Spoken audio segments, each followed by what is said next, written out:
నమస్కారం వార్తలకి స్వాగతం. ముందుగా ముఖ్యాంశాలు. 5 ఏళ్లుగా రాష్ట్రాన్ని రావణ కాష్టగా మార్చిన జగన్ కు ప్రజలు బుద్ధి చెప్పారు. అసెంబ్లీలో నారా భువనేశ్వరిని దారుణంగా మాట్లాడి పక్కపక్క నవ్వుకున్నారు.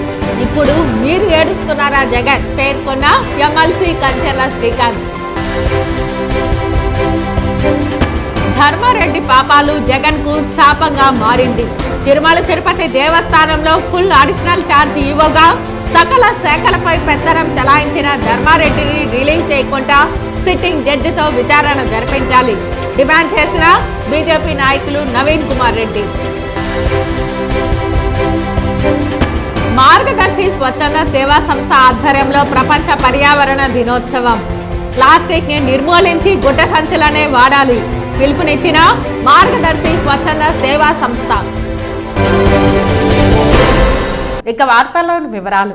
తాను ప్రాతినిధ్యం వహిస్తున్న చిత్తూరు పార్లమెంటు నియోజకవర్గాన్ని ఆర్థిక పారిశ్రామిక రంగాల్లో అభివృద్ధి చేయడానికి కార్యాచరణ ప్రణాళికను ఇప్పటికే సిద్ధం చేసినట్లు పార్లమెంటు సభ్యులుగా ఎన్నికైన దగ్గుబాల ప్రసాదరావు వెల్లడించారు. బుధవారం చిత్తూరులో తనను కలిసిన మీడియా ప్రతినిధులతో దగ్గుబాల ప్రసాదరావు మాట్లాడారు. కేంద్ర ప్రభుత్వంతో చర్చించి ఒక యూనివర్సిటీ ఏర్పాటు చేస్తున్నట్లు తెలిపారు. మధ్య తరహా పరిశ్రమల ఏర్పాటు కోసం ఔత్సాహిక పారిశ్రామికవేత్తల కొరకు తన కార్యాలయంలో హెల్ప్ డెస్క్ ఏర్పాటు చేస్తున్నానని, ఆసక్తి కలవారు తనను సంప్రదించాలని ఎంపీ దగ్గుమల ప్రసాదరావు కోరారు. గత 60 రోజులుగా మేము చేసిన కృషి అంతా ఫలించింది. నిన్న కౌంటింగ్లో ఎంపీ అభ్యర్థి దగ్గర 2,20,500 ఓట్లతో మెజారిటీతో గెలవడం జరిగింది. అలాగే ఎప్పుడూ లేనంతగా 7 నియోజకవర్గాలు మంచి మెజారిటీతో అసెంబ్లీ నియోజకవర్గాలు గెలవడం జరిగింది. దీని అంతటికి మేమేం కారణం అనుకుంటున్నాం అంటే, ఇక్కడ మొదటిగా తెలుగుదేశం పార్టీ యొక్క క్యాడర్ చాలా బాగుంది, లీడర్స్ బాగా పనిచేశారు. చంద్రబాబు నాయుడు గారి మీద ఉన్న నమ్మకం, చంద్రబాబు నాయుడు గారి పరిపాలన దక్షత మీద ఉన్న నమ్మకం, ఆయన ఈ రాష్ట్రాన్ని పైకి తీసుకెళ్ళిన నమ్మకం కూడా అన్నీ కలిసి ఈరోజు విజయాన్ని అనుకున్నారు అందరూ. రాష్ట్రం మొత్తం కూడా విజయం ఉంది. దానిలో చిత్తూరు స్పెషల్. ఎందుకంటే రాయలసీమలో మనం పక్కనే చూసాం, రాజంపేట వెళ్ళిపోయింది వైసీపీకి, కడప వెళ్ళిపోయింది, తిరుపతి కూడా ఎంపీ వెళ్ళిపోయింది. కానీ ఆ ప్రభావం ఇక్కడ చిత్తూరు మీద ఏమాత్రం పడకుండా మేము ముందుకు తీసుకెళ్ళాం. 7 నియోజకవర్గాలు గెలిచాం. మేము కూడా ఎంపీ కూడా మంచి మెజారిటీతో గెలవడం జరిగింది. సో దీని అంతటికి మరి ఒకసారి కృతజ్ఞత చెప్తున్నాను అందరికీ, పార్లమెంటు నియోజకవర్గ ప్రజలకి, పాత్రికేయులకు కూడా కృతజ్ఞత చెప్తున్నాను. ఎందుకంటే వాళ్ళు మేము మాట్లాడిన చాలా చక్కగా ప్రజల్లోకి తీసుకెళ్లారు. ఒక డిజిటల్ అని కాదు, ప్రింట్ అని కాదు, అన్ని మీడియాలు, ఈవెన్ సోషల్ మీడియా వాళ్ళు కూడా బ్రహ్మాండంగా చేశారు. వాళ్ళందరికీ మరి ఒకసారి నేను కృతజ్ఞతలు చెప్తాను. ఈ సందర్భంగా మీకు తెలియజేయడం ఏంటంటే, మేము ఇచ్చిన హామీలు మేజర్గా విద్యకు సంబంధించి university, graduation colleges, medical colleges చెప్పాం. అలాగే పరిశ్రమలకు సంబంధించి ఎంఎస్ఎంఈ తెచ్చుకుందామని చెప్పాం. వ్యవసాయానికి సంబంధించి ఎక్కడెక్కడైతే కోల్డ్ స్టోరేజ్లు అవసరం, లేకపోతే ఎక్కడైతే మ్యాంగో బోర్డు అవసరం అని మేము చెప్పాం. అలాగే టెక్స్టైల్ వాళ్ళకి సంబంధించి వీలైనంత వరకు చిన్న టెక్స్టైల్ పార్క్ పెట్టుకుందామని చెప్పాం. వీటన్నిటికీ మేము ఇంకా నిలబడి ఉన్నాం. గెలిచిన వెంటనే అవన్నీ మాకు గుర్తొచ్చినాయి ఏమేమి చేయాలని. ఇక్కడ మేము ఆఫీస్ పెట్టి ఏది ప్రయారిటీలో చేయాలి, ఏది మినిస్ట్రీలో ఇది జరుగుతుంది అని చెప్పి మేము సోర్స్ అవుట్ చేస్తాము. ఒక 1 మంత్ ఈ హడావిడి తగ్గగానే పనిలోకి దిగిపోయి ప్రయారిటీ ప్రకారం ఒక్కొక్కటి చేసుకుంటాం. యూనివర్సిటీకి సంబంధించి మీరు 11వ తారీఖున చంద్రబాబు నాయుడు గారు కూడా ప్రామిస్ చేశారు, మీ అందరికీ తెలుసు. ఎన్నికల సమయంలో నియోజకవర్గ ప్రజలకు ఇచ్చిన హామీలను 100% అమలుకు కృషి చేస్తానని చిత్తూరు ఎమ్మెల్యే గురజాల జగన్మోహన్ పేర్కొన్నారు. బుధవారం చిత్తూరులో ఎమ్మెల్యే గురజాల జగన్మోహన్ మీడియా ప్రతినిధులతో మాట్లాడుతూ, ఇచ్చిన హామీలతో పాటు ఇవ్వని హామీలను కూడా అమలు చేయడానికి కృషి చేస్తానని వెల్లడించారు. అందరికీ నమస్కారం. నిన్న వచ్చిన ఆంధ్ర రాష్ట్ర ఫలితాల పైన యావత్ ఆంధ్ర రాష్ట్రమే కాదు, భారతదేశం మొత్తం శ్రీ నారా చంద్రబాబు నాయుడు వైపే చూడడం, ఒక తెలుగోడుగా, ఒక ఆంధ్ర రాష్ట్రంలో జన్మించిన ప్రతి ఒక్క తెలుగోడు కూడా ఈరోజు గర్వంతో కాలర్ ఎగరేసుకొని బతికే విధంగా మనం రానున్న రోజుల్లో ఆంధ్ర రాష్ట్ర ముఖ్యమంత్రిని చూడబోతున్నాం. అందరూ అనేవాళ్ళు దేశ రాజకీయాల్లో చంద్రబాబు నాయుడు గారు చక్రం తిప్పారు అని. అప్పుడు వయసు రీతి కూడా మాకంతా వయసు తక్కువ, ఈ రానున్న 2024లో మాత్రం ఖచ్చితంగా ప్రపంచం చూసే విధంగా నారా చంద్రబాబు నాయుడు గారు ఆంధ్ర రాష్ట్రాన్నే కాదు భారతదేశానికి కూడా కావాల్సిన సలహాలు సూచనలు వారు ఈ ఎన్డీఏకి కన్వీనర్ కావడం కూడా మనందరికీ తెలుగు వాళ్ళకి మరీ ముఖ్యంగా ఆంధ్ర రాష్ట్ర ప్రజలు ఎంతో గౌరవంతో గర్వంతో తలెత్తుకొని తిరిగే విధంగా మా తెలుగుదేశం పార్టీ అధినాయకులు ఈ రోజు ఆ స్థానంలో ఉండడం మనందరికీ కూడా ఎంతో గర్వకారణం. ఖచ్చితంగా ఏదైతే నా నియోజకవర్గ ప్రజలు నాకు మద్దతు తెలిపారో, నేను ఏవైతే హామీలు ఒక ఎమ్మెల్యేగా నేను చెప్పానో వాటితో పాటు మా ముఖ్యమంత్రి గారు మా తెలుగుదేశం పార్టీ ఏవైతే మేము మేనిఫెస్టోలో పెట్టి ప్రజలకు అందిస్తామన్నామో తక్షణమే రానున్న ఈ 9వ తేదీ ప్రమాణ స్వీకారం తరువాత మంత్రివర్గం ఉంటుంది. తదనంతరం ఇమీడియట్ గా ఏవైతే మేము హామీలు ఇచ్చామో వాటన్నిటిపైన కూడా సమగ్ర ఆలోచనలతో ముందుకు తీసుకుపోయే విధంగా మా ప్రణాళిక ఉంటుంది. తెలుగుదేశం పార్టీ అఖండ మెజారిటీతో గెలిచిన సందర్భంగా టీడీపీ నాయకులు శ్రీవారికి 501 కొబ్బరికాయలు కొట్టి మొక్కులు చెల్లించుకున్నారు. రాష్ట్రంలో కూటమి విజయం. చంద్రగిరి ఎమ్మెల్యేగా నాని గెలిచిన సందర్భంగా శ్రీవారి ఆలయం అఖిలాండ వద్ద 508 కొబ్బరికాయలు కొట్టి మొక్కులు చెల్లించుకున్నారు దొరస్వామి నాయుడు. ఆంధ్రప్రదేశ్ రాష్ట్రం అభివృద్ధి చెందాలంటే కూటమి వల్లే సాధ్యం అవుతుందని ఆయన తెలిపారు. ఈ కార్యక్రమంలో టీడీపీ నాయకులు, జనసేన నాయకులు పాల్గొన్నారు. నేను టీచరు దొరస్వామి నాయుడు, నా పేరు పాండు శ్రీనివాసులు, నాగేశ్వర నాయుడు. మేమందరము మొక్కున్నాము వెంకటేశ్వర స్వామికి. చంద్రబాబు నాయుడు ముఖ్యమంత్రి అయితే అఖండ మెజారిటీ వస్తే మేము కొండకొచ్చి ఈ పులివెత్తి నాని ఎమ్మెల్యేగా గెలిస్తే మేము కొండకొచ్చి టెంకాయలు మొక్కు తీర్చుకుంటామని అనుకొని అందరం వచ్చి ఇప్పుడు మొక్కుబడి తీర్చుకున్నాము. ఎన్ని టెంకాయలు? 501 టెంకాయ కొట్టాము. నారా చంద్రబాబు నాయుడు గారు అఖండ మెజారిటీతో గెలవడం, పులివర్తి నాని గారు మెజారిటీతో కలవడం వల్ల మేము తిరుమల వెంకటేశ్వర స్వామి వారికి మొక్కున్నాము. 501 టెంకాయ సమర్పించాము. తిరుపతిలో జనసేన అభ్యర్థి ఆరణి శ్రీనివాసులు అఖండ విజయానికి ఓట్లు వేసిన స్థానిక ప్రజలకు అఖిల భారతీయ యాదవ మహాసభ నాయకులు శంకర్ యాదవ్ కృతజ్ఞతలు తెలిపారు. తిరుపతి నగరంలోని అలిపిరి వద్ద అఖిల భారతీయ యాదవ మహాసభ నాయకులు శంకర్ యాదవ్ ఆధ్వర్యంలో తెలుగుదేశం, బీజేపీ, జనసేన పార్టీ ముఖ్య నాయకులతో కలిసి పాదాల మండపం వద్దకు చేరుకుని అక్కడ స్వామివారిని దర్శించుకుని ప్రత్యేక పూజలు నిర్వహించి కొబ్బరికాయలు కొట్టి మొక్కులు చెల్లించుకున్నారు.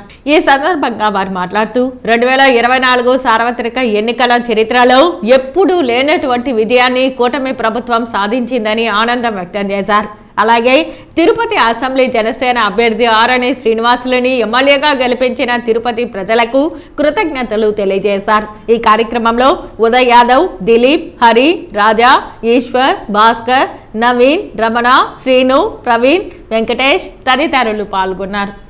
కలియుగ వెంకటేశ్వర స్వామి ఆశీస్సులతో ఈరోజు తిరుపతి యావత్తు ఏపీ మొత్తము ఇంత మెజారిటీతో రావడం అనేది వాళ్ళ ఉన్న వ్యతిరేకతతో ప్రజల మీద ఏ విధంగా కానీ ప్రజలకు ఉపయోగపడే పథకాలు కానీ ప్రజలకు ఉపయోగపడే సేవలు కానీ చేయలేదని ఈ ఓటు ద్వారా ప్రజలందరూ ఓటు ద్వారా మన కలియుగ వెంకటేశ్వర ఆశీస్సులతో ఓటు వేసి ఇంత మెజారిటీ గెలిపించినందుకు మా చంద్రన్న కానీ మా పవన్ కళ్యాణ్ గారు కానీ వాళ్ళ ఇంత గెలుపొందించినందుకు మాకు చాలా సంతోషంగా ఉంది. ప్రతి ఒక్కరూ ఈ విజయానికి తోడ్పడినందుకు అందరికీ ధన్యవాదాలు. ముఖ్యంగా తిరుపతి ప్రజలకి హృదయపూర్వక ధన్యవాదాలు. ఎందుకంటే ఈ కలియుగ దైవజనుడిని అందరికీ సేవ చేసుకోవడానికి కూటమి వ్యక్తిని గెలిపించి అత్యధిక మెజారిటీతో 62,000 మెజారిటీతో గెలిపించడం అనేది మామూలు విషయం కాదు. ఎందుకంటే వీళ్ళు బాధ తట్టుకోలేక దగ్గరుండి మీ ప్రజలందరూ తోడ్పడి ఈ విజయాన్ని ఘన విజయానికి సాధించినందుకు మా తిరుపతి ప్రజలకు, ముఖ్యంగా మా తిరుపతి ప్రజలకు ధన్యవాదాలు. కలియుగ ప్రత్యక్ష దైవం శ్రీ వెంకటేశ్వర స్వామి కొలువైనటువంటి తిరుపతిలో ఎంత ప్రజా వ్యతిరేకత ఉన్నదో ఈ తిరుపతి ప్రజలు నిన్న ఓట్ల రూపంలో తెలియజేయడం జరిగింది. అదేవిధంగా మాకు జనసేన అధినేత అయినటువంటి పవన్ కళ్యాణ్ గారు, చంద్రబాబు నాయుడు గారు, మోడీ గారి ఆశీర్వాదంతో తిరుపతిలో ఆరణి శ్రీనివాసులు గారిని గెలిచి అసెంబ్లీకి పంపించడం జరుగుతున్నది. ఈ ఘన విజయాన్ని మేము పవన్ కళ్యాణ్ గారికి, కూటమి మోడీ గారికి, చంద్రబాబు నాయుడు గారికి అందించడం జరుగుతుంది. ఈ తిరుపతి ప్రజలు యొక్క సేవలు ప్రతి ఒక్కరు గుర్తుంచుకొని తిరుపతి యొక్క ప్రతి ఒక్కరు తెలుగు ప్రజల యొక్క ఆశీర్వాదాలు పొందడం జరిగింది. 2024 సార్వత్రిక ఎన్నికల ఫలితాలు వెలువడిన అనంతరం భారీ మెజారిటీతో చంద్రగిరిలో ఎమ్మెల్యేగా గెలిచినటువంటి పులివర్తి నాని ఉదయం తిరుచానూరు శ్రీ పద్మావతి అమ్మవారిని కుటుంబ సమేతంగా దర్శించుకున్నారు. ఆలయం వెలుపల పులివర్తి నాని మీడియాతో మాట్లాడుతూ దాదాపుగా 30 సంవత్సరాల తర్వాత చంద్రగిరిలో టీడీపీ జెండా ఎగరవేయడం చాలా సంతోషకరంగా ఉందని, చంద్రగిరి సీటును టీడీపీ అధినేత నారా చంద్రబాబు నాయుడుకు కానుకగా ఇస్తున్నామని తెలిపారు. ఎమ్మెల్యేగా గెలవడానికి ప్రోత్సహించిన నారా చంద్రబాబు నాయుడుకు, నారా లోకేష్కు కృతజ్ఞతలు తెలియజేశారు. అలాగే పెద్ద ఎత్తున ఓట్లు వేసి గెలిపించిన ఓటర్ మహాశైలకు ధన్యవాదాలు తెలిపారు. ఆ తర్వాత తెలుగు తమ్ముళ్ళు శ్రీ పద్మావతి అమ్మవారికి 501 కొబ్బరికాయలు కొట్టి తమ మొక్కులు తీర్చుకున్నారు. ఈ కార్యక్రమంలో తెలుగుదేశం పార్టీ ముఖ్య నాయకులు, కార్యకర్తలు, అభిమానులు పాల్గొన్నారు. సోదరులందరికీ కూడా ప్రతి ఒక్కరు కూడా పేరు పేరు నమస్కారాలు. ముఖ్యంగా మీకు అందరికి కూడా నేను కృతజ్ఞతని. ఎందుకంటే 5 సంవత్సరాలు నన్ను వెనకాలని నడిపించి సలహాలు ఇచ్చి ప్రోత్సహించిన ప్రతి ఒక్క చంద్రగిరి నియోజకవర్గ మీడియా సోదరులకు కూడా పేరు పేరు కృతజ్ఞతలు తెలియజేసుకుంటున్నా. మా యొక్క దేవుని నిన్న గెలిపించిన చంద్రగిరి ప్రజలకి, తెలుగుదేశం పార్టీ చంద్రగిరి నియోజకవర్గ తెలుగుదేశం పార్టీ కుటుంబ సభ్యులు, జనసేన పార్టీ కుటుంబ సభ్యులు, బీజేపీ పార్టీ కుటుంబ మేము వెళ్తాం. మా కుటుంబం అనేది ఎక్కడ కానీ అవినీతి లేకుండా ముందుకు పోతాం. ప్రజలకి నిరంతరం 5 సంవత్సరాలు జరిగే 29 వరకు అందుబాటులో ఉంటూ మళ్ళా 29 చంద్రగిరి నియోజకవర్గంలో తెలుగుదేశం పార్టీ జెండా ఎగిరేసే విధంగా ముందుకెళ్తాం. మా పెద్ద ఆయన గారి విజన్, మా లోకేష్ బాబు గారి విజన్ అనుసరించుకొని అభివృద్ధి బాటలో ముందుకెళ్తామని కూడా తెలియజేస్తాం.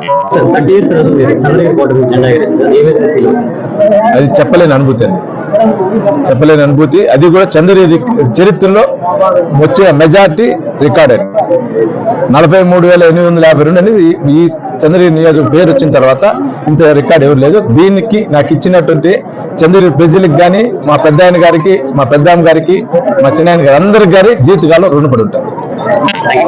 తిరుమల పవిత్రతను ధర్మారెడ్డి అపవిత్రం చేశారని, తిరుమల శ్రీవారి ఆలయంతో పాటు 4 మాడ వీధుల్లో పసుపు నీళ్లతో శుద్ధి చేసేలా ఆలయ జియర్ల స్వాములకు ప్రభుత్వం ఆదేశాలు ఇవ్వాలని బీజేపీ నాయకులు నవీన్ కుమార్ రెడ్డి కోరారు. తిరుమల తిరుపతి స్థానికులను, శ్రీవారి భక్తులను, ఆలయ అర్చకులను, టీటీడీ ఉద్యోగస్తులను, కొంతమంది మీడియా మిత్రులను తన అధికార బలంతో, అహంకారంతో వేధించిన ధర్మారెడ్డికి శ్రీకృష్ణ జన్మస్థానం తప్పదని నవీన్ హెచ్చరించారు. ధర్మారెడ్డి ఈ రాత్రికి అమెరికా వెళ్లేందుకు చేస్తున్న ప్రయత్నాలను నిఘా సంస్థల ద్వారా సమాచారం సేకరించి రెడ్ కార్నర్ నోటీసులు ఇచ్చి అదుపులోకి తీసుకోవాలని పేర్కొన్నారు. నారా చంద్రబాబు నాయుడికి, పవన్ కళ్యాణ్కి బీజేపీ నేత నవీన్ కుమార్ రెడ్డి లేఖ రాశారు. పార్టీ కార్యాలయాలకు మెయిల్స్ ద్వారా విజ్ఞప్తి చేశారు. తిరుపతి ప్రెస్ క్లబ్లో తిరుమల స్థానికులు, జనసేన నాయకులు హరిప్రసాద్, లోకేష్, త్రిలోక్ కుమార్, పగడాల భాస్కర్, తనూజ, రాజ్ విఘ్నేష్, జీవన్ రాయళ్లు ఏర్పాటు చేసిన మీడియా సమావేశంలో నవీన్ కుమార్ రెడ్డి మాట్లాడారు. తిరుమల తిరుపతి దేవస్థానం పవిత్రతను భ్రష్టు పట్టించిన ధర్మారెడ్డికి శ్రీకృష్ణ జన్మస్థానం తప్పదని, గత 5 సంవత్సరాలుగా టీటీడీలో ఎన్ని ధర్మకర్తల మండలి సమావేశాలు జరిగాయి, ఎన్ని వేల కోట్ల రూపాయలు మంజూరు చేశారు అన్నదానిపై సిట్టింగ్ జడ్జితో విచారణకు ఆదేశించేలా కాబోయే ముఖ్యమంత్రి చంద్రబాబు నాయుడు, పవన్ కళ్యాణ్ చొరవ చూపాలని తెలిపారు. ధర్మారెడ్డిని టీటీడీ నుంచి రిలీవ్ చేయకుండా అతని బ్యాంక్ అకౌంట్లు, స్థిర చరాస్తులను చట్టపరంగా సీజ్ చేసి విచారణ చేపట్టి అక్రమ సంపాదనను శ్రీవారి ఖాతాలో జమ చేయాలని పేర్కొన్నారు. టీటీడీలో గత 5 సంవత్సరాలుగా ధర్మారెడ్డి పాలనలో జరిగిన అవినీతిపై వాస్తవాలు వెలుగులోకి రావాలంటే టీటీడీ ఈవోగా నిజాయితీగా కలిగిన ఐఏఎస్ ఆఫీసర్ను నియమించాలన్నారు.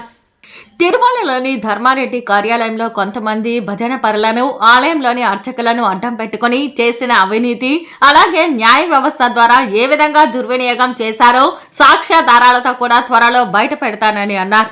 తిరుమల తిరుపతి దేవస్థానం ప్రధాన గణాంకారి అధికారి ఎఫ్ఏ అండ్ సిఏఓపై సీనియర్ ఐఆర్ఎస్ ఆర్ సిఏజీ స్థాయి అధికారి ద్వారా విచారణకు ఆదేశిస్తే నమ్మలేని నిజాలు వెలుగులోకి వస్తాయని తెలిపారు.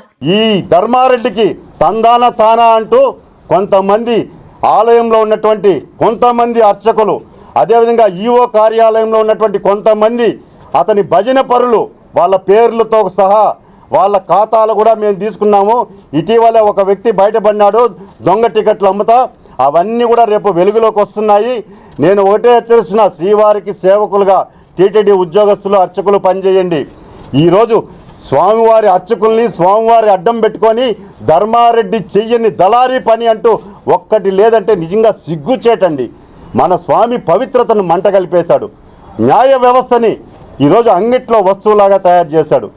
నీ మీద వేసిన కేసులు తప్పించుకునేదానికి, ప్రభుత్వంలో ఉన్నటువంటి దుర్మార్గుల్ని రక్షించేదానికి కూడా నువ్వు స్వామివారిని అడ్డం పెట్టుకొని ఈరోజు జ్యుడిషియరీ వ్యవస్థను కూడా నువ్వు గుప్పెట్లో పెట్టుకొని మేనేజ్ చేసావంటే నీది కూడా ఒక బతికేనా అని మేము అడుగుతున్నాం. బతకడం కాదు, ఎన్ని రోజులు బతికామన్నది కాదు, ఎంత నిజాయితీగా స్వామివారికి సేవకుడిగా బతికామన్నది ధర్మారెడ్డి ఆలోచించాలి. వీటన్నిటికీ కారణం ఈరోజు వేల కోట్ల రూపాయలు స్వామివారి సొమ్ముని దోచేశారు, ప్రభుత్వ ఖజానాకు తరలి. ప్రపంచ పర్యావరణ దినోత్సవం సందర్భంగా మార్గదర్శి స్వచ్ఛంద సేవా సంస్థ ఆధ్వర్యంలో ప్రపంచవ్యాప్తంగా ప్లాస్టిక్ ని నిర్మూలించాలని, గుడ్డ సంచులనే వాడాలని, అందులో భాగంగా ఈ రోజు నుంచి సుమారు 1 కోటి సంచులు పంచే కార్యక్రమాన్ని ప్రారంభించారు. ఈ రోజు తిరుపతి ఇందిరా ప్రియదర్శిని కూరగాయల మార్కెట్లో సుమారు 1000 గుడ్డ సంచులను ఉచితంగా పంపిణీ చేశారు. ఈ ముఖ్య ఉద్దేశం ప్లాస్టిక్ రహిత భారతదేశంగా ఉండాలని, భవిష్యత్ తరాలకు మంచి వాతావరణాన్ని అందించాలని, వన్యప్రాణులను, నీటి ప్రాణులను, అన్ని జీవరాశులని కలుషిత వాతావరణం నుంచి కాపాడాలన్న ఉద్దేశంతో ఈ కార్యక్రమాన్ని ప్రారంభించామని తెలిపారు. ఈ కార్యక్రమాన్ని ప్రతి ఒక్కరూ ఆదర్శంగా తీసుకుని ప్లాస్టిక్ ని నిర్మూలించి గుడ్డ సంచులనే వాడండి, భారతదేశాన్ని ప్లాస్టిక్ మహమ్మారి నుంచి కాపాడండి, జై హింద్ జై భారత్ అని తెలిపారు. ఈ కార్యక్రమంలో హిందూస్థానీ హెల్పింగ్ హ్యాండ్స్ అధినేత రఫీ, పర్యావరణ networks convener Vijaya Babu, project manager Ravikumar, రాష్ట్ర సమన్వయకర్త రుద్రశేఖర్, సువర్ణ, శైలజ, రమాకాంత్, శేఖర్ మరియు మార్గదర్శి సంస్థ సిబ్బంది తదితరులు పాల్గొన్నారు. ప్రపంచ పర్యావరణ దినోత్సవం సందర్భంగా భారతదేశాన్ని, అదేవిధంగా ప్రపంచాన్ని ప్లాస్టిక్ మహమ్మారి నుంచి కాపాడుకోవాలనే ఉద్దేశంతో ఈరోజు తిరుపతి ఇందిరా ప్రియదర్శిని మార్కెట్లో పర్యావరణ్ నేషనల్ ఎన్జిఓ సంస్థ తరఫున ఈరోజు వీళ్ళందరూ కూడా 1 కోటి బ్యాగులు పంపిణీ చేయాలని చెప్పి, పర్యావరణాన్ని కాపాడాలని చెప్పి, అదేవిధంగా మంచి వాతావరణాన్ని మన భవిష్యత్ తరాలకు అందించే విధంగా వీళ్ళు ప్రయత్నిస్తున్నారు. వీళ్ళని ఆదర్శంగా తీసుకొని ప్రతి ఒక్కరు కూడా గుడ్డ సంచులను వాడాలి, ప్లాస్టిక్ నిషేధించాలని చెప్పి కూడా ఈ సందర్భంగా తెలియజేస్తున్నాం. 5 ఏళ్లుగా రాష్ట్రాన్ని రావణ కాస్టగా మార్చిన జగన్ కు ప్రజలు బుద్ధి చెప్పారని ఎమ్మెల్సీ కంచాల శ్రీకాంత్ పేర్కొన్నారు. కుప్పం తెలుగుదేశం పార్టీ కార్యాలయంలో ఏర్పాటు చేసిన మీడియా సమావేశంలో ఎమ్మెల్సీ కంచాల శ్రీకాంత్ మాట్లాడారు. ఈ సందర్భంగా ఎమ్మెల్సీ కంచాల శ్రీకాంత్ మాట్లాడుతూ అసెంబ్లీలో భువనేశ్వరిని దారుణంగా మాట్లాడి పక్కపక్క నవ్వుకున్నారు. ఇప్పుడు మీరు ఏడుస్తున్నారు జగన్. కనుసైక చేస్తే ప్రతిపక్ష హోదా కూడా లేకుండా చంద్రబాబును చేస్తానని జగన్ అప్పుడు అన్నారు. ఇప్పుడు ప్రజలు కనుసైక చేసి వైసీపీకి ప్రతిపక్ష హోదా కూడా ఇవ్వకుండా పక్కన పెట్టారని తెలిపారు. కేంద్ర రాష్ట్ర ప్రభుత్వాలు కలిసి రాష్ట్రాన్ని అన్ని విధాలా అభివృద్ధి చేస్తుందని, కుప్పం నియోజకవర్గంలో అనేక రకాలుగా టీడీపీ నాయకులు కార్యకర్తలను ఇబ్బందులకు గురిచేశారని పేర్కొన్నారు. కుప్పంలో చంద్రబాబును ఓడిస్తామని చెప్పారు. కుప్పంలో చంద్రబాబు ఓడిపోతే నేను ఎమ్మెల్సీ పదవికి రాజీనామా చేస్తానని సవాల్ విసిరినా భరత్ సవాల్ స్వీకరించలేరని నాకు తెలుసు. ఎమ్మెల్సీ పదవికి భరత్ రాజీనామా చేసి కుప్పం ప్రజలకు క్షమాపణ చెప్పాలని పేర్కొన్నారు. తెలుగుదేశం పార్టీ నాయకులు కార్యకర్తల జోలికి వస్తే ఎలా ఉంటుందో చేసి చూపిస్తాం. కుప్పం నియోజకవర్గంలోని అన్ని డిపార్ట్మెంట్లపై ఎంక్వైరీ వేయిస్తామని పేర్కొన్నారు. కుప్పం రెస్కో ఎండీ ప్రభాకర్ వెంటనే రాజీనామా చేసి వెళ్లిపోవాలని తెలిపారు. మొదటి 3 నెలల్లోనే అన్నిటికీ సమాధానం చెప్తామని, 5 ఏళ్లలో మేనిఫెస్టోలని హామీలన్నీ నెరవేరుస్తామని పేర్కొన్నారు. కుప్పం నియోజకవర్గాన్ని అన్ని విధాలా అభివృద్ధి చేస్తామని తెలిపారు. ఎవరైతే తెలుగుదేశం పార్టీ కార్యకర్తల ఒంటి మీద చేయేశారో వాళ్ళందరికీ లెక్కలు సరిచేస్తాం. ఏ ఒక్కరిని వదిలిపెట్టే సమస్య లేదు. ప్రతి లెక్క వడ్డీతో సహా తీర్చే బాధ్యత ఇక్కడ ఉన్న తెలుగుదేశం పార్టీ మీడియా సమావేశం సందర్భంగా తెలియజేస్తా ఉన్నాం. బాంబులు వేస్తానన్నారు కొంత మీద చంద్రబాబు నాయుడు గారి మీద. రేపటి నుంచి 6వ తారీఖు తర్వాత నుంచి స్టార్ట్ అవుద్ది. బాంబులు ఎక్కడి నుంచి పడితే ఒక ముఖ్యమంత్రి 14 సంవత్సరాలు ఈ రాష్ట్రానికి ముఖ్యమంత్రిగా పనిచేసిన వ్యక్తి, సుదీర్ఘకాలం ప్రతిపక్ష నాయకుడిగా ఉన్న వ్యక్తి, 45 సంవత్సరాల్లో ఈ రాష్ట్ర ప్రగతిలో ముఖ్య భూమిక వహించిన వ్యక్తిని పట్టుకొని మీరు బాంబులు వేస్తామంటే అంత చేతగాని వాళ్ళు ఎవ్వరూ లేరు. రేపటి నుంచి మీ లెక్కలు మొత్తం ఒక్కొక్కరికి ఏ విధంగా సరి చేయాలో సరి చేస్తామని చెప్తా ఉన్నాం. అలాగే ఇంకా ఎలక్షన్లు అయిపోయాక కూడా అధికారంలో ఉన్నామనే మత్తులో ఉన్నారు కొంతమంది వైఎస్ఆర్సీపీ నాయకులు. చాలా చోట్ల తెలుగుదేశం పార్టీ వాళ్ళ మీద దాడులు చేస్తున్నారు. జస్ట్ బాబు తమ్ముళ్ళు, వైఎస్ఆర్సీపీ వాళ్ళు ముఖ్యమంత్రి కన్నెర్ర చేస్తే, ఒక రాష్ట్ర ముఖ్యమంత్రి కన్నెర్ర చేస్తే ఆయన నియోజకవర్గంలో చర్యలు ఎలా ఉంటాయో రేపటి నుంచి చూడబోతున్నారు. ప్రమాణ స్వీకారం దాకా కొంచెం ఓపిక పట్టండి. చెనుకు రాలితే చిత్తడిగా మారుతున్నాయి తిరుపతి రోడ్లు. బుధవారం మధ్యాహ్నం కురిసిన వర్షానికి నగరంలోని పలు ప్రాంతాలు జలమయమయ్యాయి. స్థానిక జబ్బర్ లేఅవుట్లోని 2 వీధులు మురుగునీరుతో నిండిపోయాయి. ఇళ్లలోకి వర్షపు నీరు రావడంతో స్థానికులు ఆందోళన వ్యక్తం చేస్తున్నారు. తిలక్ రోడ్డు పెట్రోల్ బంక్ పక్కన నూతనంగా ఏర్పాటు చేసిన రోడ్డు ఎక్కువ ఎత్తు లేపడంతో వర్షం నీరుతో పాటు మురుగునీరు తమ ఇళ్లలోకి వస్తోందని స్థానికులు ఆగ్రహం వ్యక్తం చేస్తున్నారు. తమ ఇళ్లలోకి నీరు రాకుండా మున్సిపల్ అధికారులు చర్యలు తీసుకోవాలని కోరుతున్నారు.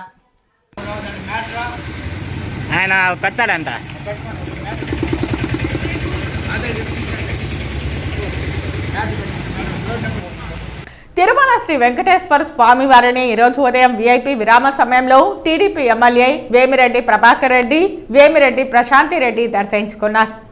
దర్శన అనంతరం రంగనాయకుల మండపంలో వేద పండితులు వేదాశీర్వచనం అందించగా టీటీడీ అధికారులు తీర్థ ప్రసాదాలు అందించారు.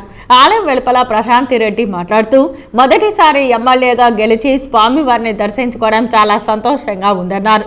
ఆంధ్రప్రదేశ్ రాష్ట్రం అభివృద్ధి చెందాలని, ప్రజలందరూ బాగుండాలని స్వామివారిని కోరుకున్నానని అన్నారు. రాష్ట్ర ప్రజలందరూ బాగుండాలని, రాష్ట్రం అభివృద్ధి చెందాలని చెప్పి భగవంతుని కోరుకున్నాను. అంతవరకే ఇక్కడ మాట్లాడగలను. ఇక్కడ ఇంకేం మాట్లాడలేదు. భగవంతుడు ఇచ్చిన అదృష్టంగా భావిస్తాను. చిత్తూరు జిల్లా పొంగనూరులో వివాహిత అనుమానాస్పద స్థితిలో మృతి చెందిన సంఘటన చోటు చేసుకుంది. తరచుగా నరేష్ అదనపు కట్నం కోసం త్రివేణిను వేధిస్తూ కొట్టేవాడని మృతురాలు త్రివేణి తల్లిదండ్రులు ఆరోపించారు. తన కూతురు త్రివేణిని అతి కిరాతకంగా చంపి ఊరి సమీపంలో చెట్టుకు ఉరివేసుకున్నట్లు నరేష్ వేలాడదీశాడని త్రివేణి తల్లిదండ్రులు ఆరోపిస్తున్నారు. ఘటనపై పొంగనూరు పోలీసులు కేసు నమోదు చేసి దర్యాప్తు చేస్తున్నారు. పూర్తి వివరాలు పోలీసుల దర్యాప్తులో తెలియాల్సి ఉంది. తెల్లారి మాకు తెలిసింది. తెల్లారి చూస్తే పాప చనిపోయినట్టుగా లేదు, ఎవరో చంపేసినట్టుగా సార్. మా అన్న కూతురు ఇద్దరు కొడుకులు సార్. లాస్ట్ 4 చెప్పండి. ఎవరో చంపే న్యాయం చేయడం కూడా. వార్తలు ముగించే ముందు ముఖ్యాంశాలు మరోసారి. 5 ఏళ్లుగా రాష్ట్రాన్ని రావణ కాస్ట్లుగా మార్చిన జగన్ కు ప్రజలు బుద్ధి చెప్పారు. అసెంబ్లీలో నారా భువనేశ్వరిని దారుణంగా మాట్లాడి పక్కపక్క నవ్వుకున్నారు. ఇప్పుడు మీరు ఏడుస్తున్నారా జగన్ పేర్కొన్న ఎమ్మెల్సీ కంచెల శ్రీకాంత్. ధర్మారెడ్డి పాపాలు జగన్ కు శాపంగా మారింది. తిరుమల తిరుపతి దేవస్థానంలో ఫుల్ అడిషనల్ ఛార్జ్ ఈవోగా సకల శాఖలపై పెత్తనం చలాయించిన ధర్మారెడ్డిని రిలీజ్ చేయకుండా సిట్టింగ్ జడ్జితో విచారణ జరిపించాలి డిమాండ్ చేసిన బీజేపీ నాయకులు నవీన్ కుమార్ రెడ్డి. మార్గదర్శి స్వచ్ఛంద సేవా సంస్థ ఆధ్వర్యంలో ప్రపంచ పర్యావరణ దినోత్సవం. ప్లాస్టిక్ ని నిర్మూలించి గుడ్డ సంచులనే వాడాలి పిలుపునిచ్చిన మార్గదర్శి స్వచ్ఛంద సేవా సంస్థ. ఈ వార్తలు ఇంతటితో సమాప్తం. నమస్కారం.